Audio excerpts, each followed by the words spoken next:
अस्सलाम वालेकुम। मुशीस स्टोरी के तमाम सुनने वालों को मोहब्बतों भरा सलाम। ये बिल्कुल सच्चा वाक़या है जो लाहौर के अस्पताल के एक डॉक्टर ने सुनाया है, जो एक इबरत का निशान है। इसको सुनते ही जिस्म के रुएं रुएं से इस्तग़फ़ार की सदाएं आना शुरू हो जाती हैं। अल्लाह पाक हम सबको माफ़ करे और हमें हर गुनाहों से बचाए, आमीन। ये कहानी सुनाने का मकसद हरगिज़ ये नहीं कि मैं किसी गुनाह की पर्दापोशी कर रही हूँ, बल्कि ये सब बताने का मकसद यही है कि जो भी ऐसा कर रहा है तो अल्लाह पाक से तौबा कर ले। अल्लाह पाक हम सबको माफ़ फरमाए, आमीन सुम्मा आमीन। डॉक्टर साहब की ही ज़ुबानी सुनिए। मरीज़ हमारे पास शिफ्ट हुआ। ये मुख्तलिफ़ अस्पतालों से होता हुआ हमारे हॉस्पिटल आया। बिल्कुल सूख कर कांटा हुआ था। 60-65 साल का ये आदमी, बहुत ही पतला दुबला। हमारी ज़बान में उसे कहते हैं यूरियम बॉर्न स्किन कहते हैं। पानी की शदीद कमी और बुरा हाल। इसके साथ एक लड़की थी। इसकी को उम्र तकरीबन 20-25 साल की थी और वो ख़ुद को इसकी बीवी बता रही थी। मेरे जूनियर डॉक्टर्स ने मुझे राउंड करवाया तो इसके बारे में तफसील बताई कि ये फ़लाँ वार्ड से शिफ्ट हुआ है। इसको 4 महीने से शदीद किस्म के दस्त लगे हुए हैं। ये कुछ भी खाए तो फ़ौरन इसे डायरिया हो जाता है। इसके बेशुमार टेस्ट हुए हैं, इंडोस्कोपियाँ, गैस्ट्रोस्कोपियाँ, बायोप्सी, हर चीज़ में कुछ ख़राबी नहीं आ रही, यानी किसी किस्म की तशख़ीस नहीं हो रही। लेकिन अब इसकी हालत हद से ज़्यादा बिगड़ रही है और अब तो हम परेशान हो गए कि इसका ख्याल अब मज़ीद कैसे रखें। इसीलिए इसे आईसीयू में शिफ्ट किया है वेंटिलेशन के लिए। कोई दवा इसके काम नहीं आ रही। इसकी बॉडी किसी किस्म की अद्वियात को कबूल ही नहीं कर रही। बल्कि मेरे एक जूनियर ने मुझसे कहा कि जिस वार्ड से शिफ्ट हुआ है वहाँ की एक सीनियर डॉक्टर हैं, उन्होंने तंज़ीह अंदाज में कहा है कि डॉक्टर साहब को इन सूरत रहमान सुनाओ ना, क्योंकि ना तो टेस्टों में कुछ आ रहा है, हम इसकी बीमारी से लाइल्म हैं। इसे कौन सी बीमारी है जो समझ से बाहर है। 4 माह से इसी ही कंडीशन में है। और जो हिस्ट्री होती है, यानी हम डॉक्टर्स मालूमात करते हैं, हर कॉमन चीज़ की मालूमात लेनी पड़ती है, क्योंकि तभी इलाज भी दुरुस्त तरीके से हो पाता है। यानी जूनियर डॉक्टर ने कहा कि इसे ना तो शुगर है, ना ये, ना वो, ना फ़लाँ। मैंने उन्हें कहा कि इसका एड्स का टेस्ट कराएं। बच्चों ने कहा कि जी पिछले साल इसके एड्स के टेस्ट हुए हैं मियो हॉस्पिटल में, तब भी इसकी यही कंडीशन थी, यानी डायरिया लगा हुआ था। वो टेस्ट नेगेटिव था। एड्स के टेस्ट की बात हो रही है। लेकिन पिछले साल ये डायरिया भी ठीक हो गया था। 2-3-4 माह के बाद ये बहुत बेहतर हालत में हो गया था। लेकिन अब फिर इसको 4 माह से यही तकलीफ़ दोबारा से हुई है और अब इसकी ये हालत हो गई है और वो आदमी बेहोश था। खैर वेंटिलेटर पर चला गया। मैंने फिर भी इसके एड्स के टेस्ट भेज दिए। सूरह रहमान हमारे आईसीयू में वैसी भी लगती है, सुबह या दोपहर या शाम। कई बार डिसमिस हो जाती है, लेकिन दिन में एक बार ज़रूर लगती है। कोई ना कोई डॉक्टर या नर्स इसे अपनी ड्यूटी समझकर ज़ोर लगाते हैं। वो भी लग रही थी सारे पेशेंट्स के लिए। जहाँ तक मेरी याददाश्त मेरा साथ देती है कि तीसरा दिन था तो मेरी जूनियर डॉक्टर का मुझे फ़ोन आया। बड़ा पैनिक फ़ोन था। उसने मुझे कहा, सर कि ये जो पेशेंट है इसकी हालत वैसी ही है, बेहतर नहीं हो रही। इसमें एक अचानक एक चेंजिंग आई है। लेकिन मैंने ख़ुद भी इसे नोट किया है कि जब भी सूरह रहमान लगती है इसके नाक और मुंह से सुंडियाँ उबलना शुरू हो जाती हैं बाहर को। वैसे इसको पाइप डाला हुआ था, फेफड़ों में ऑक्सीजन नहीं मिल रहा था और सांस भी ठीक नहीं आ रही थी। नाक में भी एक नाली लगाई थी मैदे के लिए। ये बेहोश था। सूरह रहमान सुनते सुनते जब इसकी सुंडियाँ बाहर उबल कर बाहर आती हैं तो कंट्रोल करना मुश्किल हो जाता है। नर्सिस इस पर ड्यूटी करने से तंग हो रहे हैं। हमने इसे शक्कर मशीन भी लगाई है। शक्कर एक मशीन होती है जिससे हम मरीज़ के मुंह से बलगम निकालते हैं। नेगेटिव प्रेशर से सक करती है। उसने कहा शक्कर मशीन के ज़रिए इसको सक करवा कर कीड़े तो निकाल रहे हैं, पर फिर समझ नहीं आ रहा कि सुंडियाँ आ कहाँ से रही हैं। मैंने कहा इसके मैदे से खींच कर देखें। इसने कहा नहीं सर, उधर से नहीं आ रहे। मैंने पूछा कि सांस वाली नाली से आ रहे होंगे। बोली नहीं सर, वहाँ से भी नहीं आ रहे। बस ये है कि जब सूरह रहमान बंद करते हैं तो ये कीड़े बाहर आना बंद हो जाते हैं। ये बिल्कुल बाहर नज़र नहीं आते। चेहरे पर हमारी हड्डियाँ होती हैं और बाकी खाली जगह होती है। ये हम डॉक्टर ज़बान में सेंसेस कहते हैं। मैंने कहा या फिर इसकी सेंसेस से आ रहे होंगे। मेडिकली हम इसे मेडिकोज कहते हैं। शुगर का मरीज़ बेचारा कभी भी आखिरी स्टेज पर होता है और इसके ज़ख्म अगर ख़राब हो जाए तो इसमें कई बार कीड़े पड़ जाते हैं। लेकिन ये चीज़ मैंने ना सुनी थी और ना ही वो शुगर का मरीज़ था और ना ही कोई ऐसी बीमारी थी। मैंने डॉक्टर साहबा से कहा कि आप इसके एड्स के टेस्ट करवा लें। वैसे से एंटीबायोटिक दी जा रही हैं, फिर भी ऐसा है तो एड्स के टेस्ट ही करवा लें।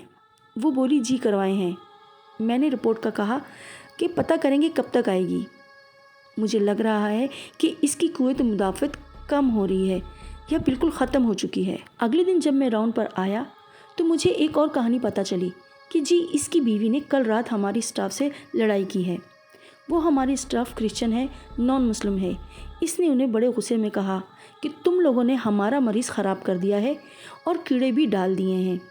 आप लोगों की केयर अच्छी नहीं है।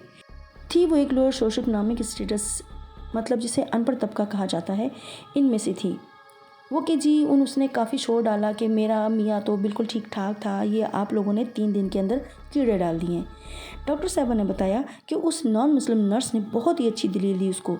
हुआ यूँ कि जब उसने इस तरह की बातें की तो उस नर्स ने कि जब ये सूरह रहमान लगती है तभी ऐसा होता है। वो इसको दूसरे मरीज़ों के पास ले गई जो हमारे पास 5-6 महीनों से बेहोश पड़े थे। एक के सर में चोट थी, वो बेहोश था, और एक फालिज से बेहोशी की हालत में था। उन्हें घर में ही नहीं ले जाया जा सकता था। वो वहाँ ऑब्जर्वेशन में थे, आईसीयू में। उस नर्स ने उनका बताया कि ये देखो, अगर कीड़े पड़ने होते तो ये 6 माह से हमारे पास हैं, इसके तो बेड सोल भी नहीं बने, तो आपके मरीज़ को हमने 3 दिन में कीड़े डालना थे। बीबी, इनकी कोई बीमारी ऐसी है जिसकी वजह से इनके साथ ऐसा हो रहा है। बहरहाल हमने आपको एड्स के जो टेस्ट दिए थे, जल्द से जल्द इसकी रिपोर्ट हमें लाकर दिखाएं ताकि इसके इलाज के लिए हमें अवेयरनेस मिले। और इसका कोई और रिश्तेदार भी नहीं है, तुम भी दवाई वगैरह ला नहीं रही हो, हमने खुद ही अपने फंड से इसका इलाज शुरू किया है। बात यह है कि सूरह रहमान लगने के बाद ही कीड़े बाहर आते हैं। अब तो आंखों से भी कुछ निकलते हैं। जब हम तलावत बंद करते हैं तो कीड़े मुंह वगैरह में कहीं नज़र नहीं आते। उसकी बीवी ने कहा कि तुम तलावत बंद कर दो। नॉन मुस्लिम सिस्टर बोली, सुनो बीबी, मुझे नहीं पता इसे क्या बीमारी है, पर जब ये प्रेयर लगती है ये कीड़े इसको छोड़कर भागते हैं। मैं तो कहती हूँ इसको 24 घंटे सुनाई जाओ। मैंने जब ये बातें सुनी तो मैंने कहा कि उसको बोलो वो रिपोर्टें हमें चेक करवाए, हमें रसीद दे, हम खुद अपने तौर पर पता करवा लेंगे। फिर वो बंदी खुद ही मेरे पास आई। वो काफ़ी डरी हुई थी क्योंकि उस सिस्टर ने उसके बारे में उसे काफ़ी समझाया था। मैंने एक साल बड़ा सोचा कि इसके बारे में मैं इस तरह बयान करूं ना करूं लोगों के सामने। बहरहाल इस औरत ने बड़ी खौफनाक कहानी सुनाई मुझे। जब इसको डर पड़ा कि इसके शौहर का एड्स इसको ना लग गया हो, इसी खौफ से वो मुझे बताने लगी कि ये जो मेरा मियाँ है ना, ये असल में जादूगर है। मैंने कहा, आपने तो पहले दिन लिखवाया था कि ये रिक्शा चलाता है, रिक्शा ड्राइवर है। इसने कहा ये रिक्शा ड्राइवर है पर ये जादू वगैरह भी करता है, और वो भी कुरान से। मुझे हंसी आ गई। मैंने कहा, कुरान से काला जादू कैसे हो सकता है? बहरहाल किस्सा मुख्तसर ये कि इसने बताया, मैं खुद किसी की बीवी थी। उसकी माँ मुझे बड़ा तंग करती थी और मैं चाहती थी कि मेरा शौहर मेरे अंडर हो जाए। मुझे एक हमसाई ने बताया कि तुम अपने शौहर को अंडर करना चाहती हो तो उसके पास जाओ, और उसका जादू ऐसा था कि जिस काम के लिए कर दो वो लाजमी होता था। तरीके का उसने बताया वो ये था कि कमरे में एक गौ तकिया रखा था और उस पर एक बुत सा रखा हुआ था, यानी कि खोपड़ी। इस कमरे में लोगों को बैठाकर कुरान शरीफ पढ़ने को कहता, फिर खुद सुनता भी था और पढ़ता भी था। कहा कि जो गर्जमंद होता था, यंग लड़के लड़कियां, कि हमारी फ़लाँ जगह शादी हो जाए या फ़लाँ जगह, यंग लड़के लड़कियां या ऐसे कपल जो ये चाहते थे कि उनकी औलाद हो जाए। कई लड़के आते थे। जो इसने सबसे गंदी बात मुझे बताई वो बहुत फजूल सी हरकत थी। उसने कहा जी कि वहाँ जो लोग भी आते थे वो सब ऐसा ही करते थे, और मुझसे भी ये गलती हुई है, मुझसे भी ये गुनाह सरजद हुआ है, लेकिन मुझे गुनाह सवाब का इतना पता नहीं था। तो पहले वो अपने तकिए को सजदा कराता था, फिर खुद इसके पीछे खड़ा हो जाता था, फिर इन सब से कहता था कि ये असल में तुम लोगों पर काला जादू हुआ है, इसको तोड़ने के लिए पता नहीं नूरी बड़ा ज़रूरी है। फिर वो कहता था कि वो वज़ू करके आओ। जब वज़ू करके आते थे वो कुछ सूरतें पढ़ता था, कई सूरतें मिक्स करके पढ़ता था। ये सब करते कराते 2 सेक्शनों के बाद कुछ नहीं लेता था। और जो लोग ज़्यादा अपने काम के पीछे दीवाने होते थे उन्हें ये कहता था कि इन पर बड़े पैसे भी लगेंगे, ये जान पर खेलना पड़ता है और पता नहीं क्या क्या करना पड़ता है, और तुम्हें भी मेरे साथ करना पड़ेगा, इसमें बड़ा रिस्क है, पर काम तुम्हारा ज़रूर होगा। जो भी इसकी कहानियाँ थीं जो बाद में किसी और वजह से पता चली, वो मुझे बता रही थी ये औरतों के साथ भी, यंग लड़कों के साथ और मर्दों के साथ भी गलत काम करता था, फिर उन्हें अपना गंद खाने पर मजबूर करता था। अस्तग़फ़ार। फिर उन्हें पता नहीं कौन सी आयत बनाई हुई थी या कोई नाम था, पता नहीं क्या था, عربی کے کچھ الفاظ تھے. کہتا تھا جی یہ پڑھ کر یہ مکسچر تم نے ہنڈیا پکاتے وقت تھوڑا سا بیچ میں گند ڈال دینا ہے اور اپنے خامن کو کھلا دینا ہے، یا اس لڑکی یا لڑکے کو جس سے آپ نے کام نکلوانا ہے، وغیرہ وغیرہ. تو یہ سارا کام اپنے خامن کے ساتھ کیا میں نے. اس کے بعد بقول اس لڑکی کے کہ جو خامن تھا میرا، اس میں تو کوئی تبدیلی نہیں آئی، بلکہ اس نے میرے ساتھ اور مار پیٹ شروع کر دی اور میری طرف اس جادوگر کی طرف بڑھتی گئی. یعنی میرا دل چاہتا تھا کہ میں اس کے پاس ہی جاؤں.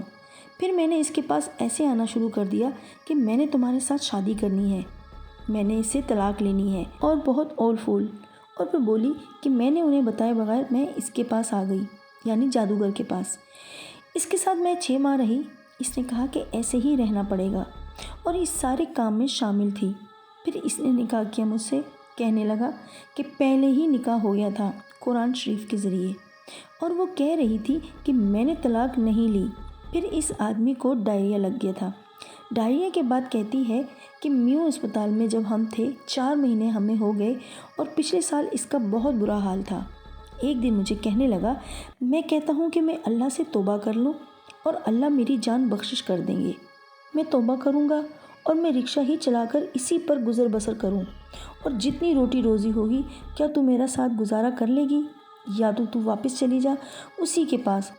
اب ہم نے تو توبہ کر لی. وہ کہتی ہے کہ جی میں واپس گئی، میرے خاوند نے مجھے پھر مارا پیٹا اور بولا میں تجھے طلاق دے چکا ہوں، تو میری طرف سے فارغ ہے، تو کہاں تھی اب آئی ہے، وغیرہ وغیرہ.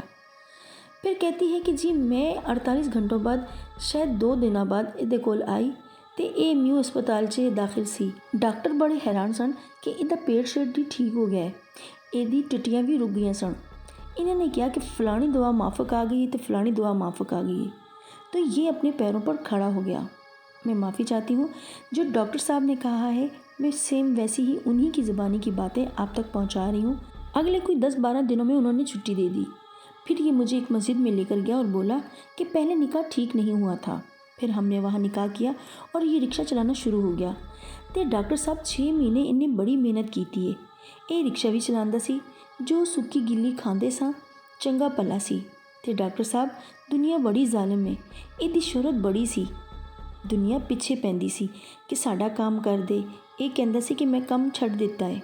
ਪਰ ਡਾਕਟਰ ਸਾਹਿਬ ਫਿਰ ਇੱਕ ਬੱਚੀ ਆਈ, ਬੜੀ ਸੋਹਣੀ ਬੱਚੀ ਸੀ, ਬੜੀ ਰੋਂਦੀ ਸੀ, ਉਹਦਾ ਬੜਾ ਮਸਲਾ ਸੀ. ਤੇ ਡਾਕਟਰ ਸਾਹਿਬ ਇਹਨੇ ਉਹਦੇ ਨਾਲ ਫਿਰ ਉਹੀ ਕੰਮ ਕੀਤਾ. ਫਿਰ ਉਹਨੇ ਆਪਣਾ ਕੰਮ ਸ਼ੁਰੂ ਕਰ ਲਿਆ. ਮੈਂ ਇਹਨੂੰ ਮਨਾ ਕਰਦੀ ਰਹੀ, لیکن ڈاکٹر صاحب ਇਹਦੇ ਵਿੱਚ پیسے بڑے آندے سن. ادو بعد ہن 4 مہینے تو اس کی یہی حالت ہے اور اب یہ بے ہوش ہے. میں تو اللہ سے توبہ کرنا چاہتی ہوں. اللہ مجھے معاف کر دے. مجھے تو سمجھ نہیں تھی. مجھے معافی لے دیں. اور اب اس کا کیا بنے گا اور کیا نہیں. میں نے بیچ میں سے کافی سینسر کر کے سنائی ہے. مجھے کہتی ہے جو کیڑے اس کے اندر سے نکلتے ہیں یہ کیوں آ رہے ہیں. میں کیا بی بی انہوں ہن خون دی بہت کمی ہو گئی ہے اور اس کے اندر جراثیم پڑ گئے ہیں، جو ڈاکٹری زبان میں اسے بتایا. اور اب میں اسے کیا کہتا. اس وقت ساری بات سنانے کے بعد اس نے وہ رپورٹ نکالی اور مجھے کہتی ہے کہ جی اس رپورٹ میں تو اس کو HIV ہے. رپورٹ والے نے مینوں کیا کہ تسی فوراً جا کے رپورٹ ڈاکٹر نوں بخاؤ. وہ لیبارٹری میں کسی سے پوچھتی رہی.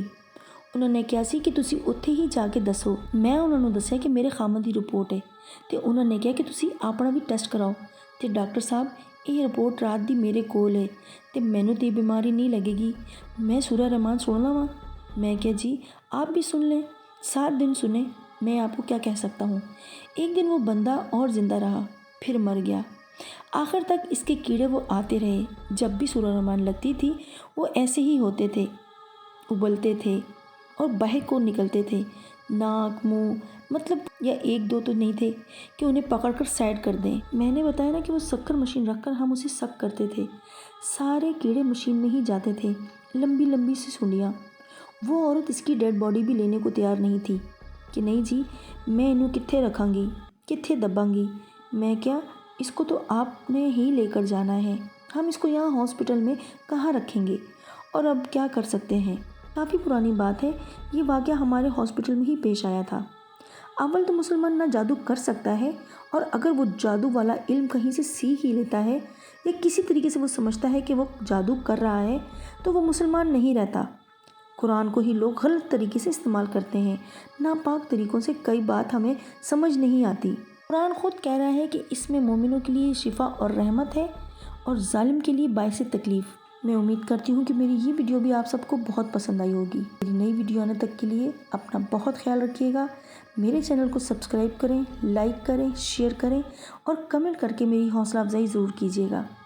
تب تک کے لیے اللہ نگہبان۔